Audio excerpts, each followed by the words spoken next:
Pemirsa, KPU Palembang melakukan proses perpanjangan untuk calon PPS di 6 kelurahan di Kota Palembang. Perpanjangan ini sendiri dilakukan karena jumlah pendaftar untuk calon PPS di kelurahan tersebut belum tercukupi.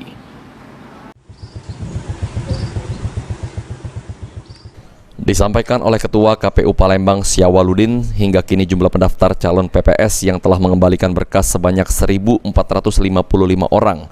Selanjutnya KPU Palembang akan melakukan proses pemeriksaan administrasi untuk para calon PPS yang telah mendaftar melalui aplikasi Siakba para masing-masing calon PPS. Namun dari 107 kelurahan yang ada di Palembang, ada 6 kelurahan yang harus diperpanjang masa pendaftarannya karena jumlah calonnya masih kurang.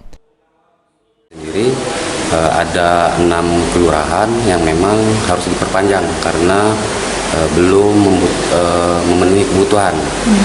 Seperti Kecamatan Pelaju itu di Kelurahan Pemperta, di Bukit itu di Kelurahan 23 Ilir, untuk di IT2 itu di 1 Ilir, untuk IT1 itu ada 3 kelurahan, Kepandean, Kelurahan Kepandean, Kelurahan 17 Ilir dengan 18 Ilir.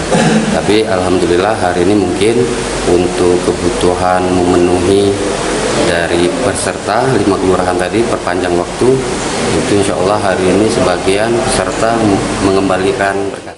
Total keperluan untuk calon PPS di Kota Palembang sendiri sebanyak 321 orang. Firman Hidayat, PAL TV.